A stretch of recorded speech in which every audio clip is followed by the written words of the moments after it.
Hello friends, welcome to my YouTube channel. Chapter 5 से example 3 करेंगे। A bag has 4 red balls and 2 yellow balls. एक bag के अंदर 4 red balls हैं और 2 येलो बॉल्स हैं। The balls are identical in all respects other than colour.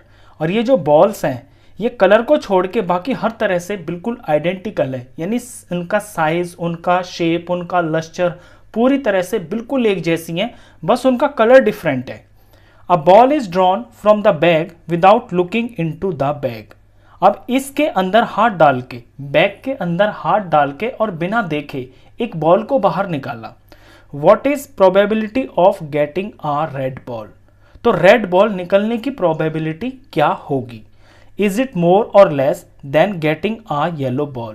तो ये प्रोबेबिलिटी येलो बॉल निकलने की प्रोबेबिलिटी से मोर होगी, यानी ज़्यादा, या लेस या कम होगी, ये आपसे पूछा है। तो क्वेश्चन है ये प्रोबेबिलिटी का। प्रोबेबिलिटी का मतलब होता है एक तरह का चांस। अब जो चीज़ ज़्यादा होती है उसके निकलने के भी चांस ज़्यादा होते हैं। पहले तो प्रोबेबिलिटी समझ लीजिए।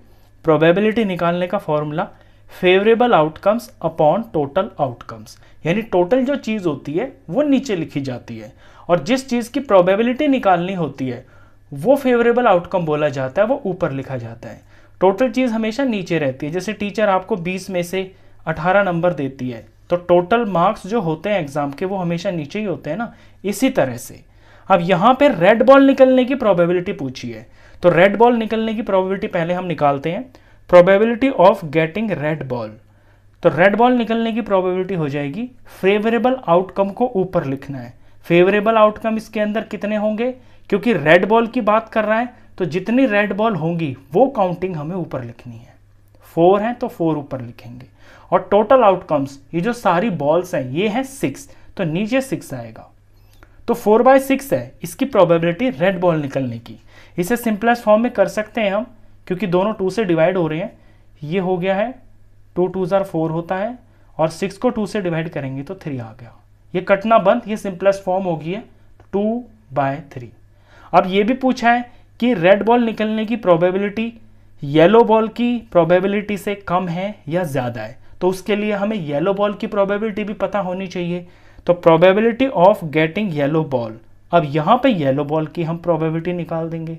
येलो बॉल के लिए फेवरेबल आउटकम्स कितने हैं? 2, क्योंकि 2 ही येलो बॉल्स हैं। और टोटल आउटकम्स तो 6 ही हैं, क्योंकि सारी बॉल्स 6 हैं।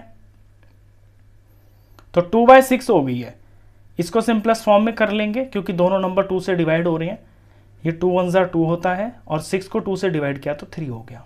ये इसकी सिंपलेस्ट फॉर्म हो गई है।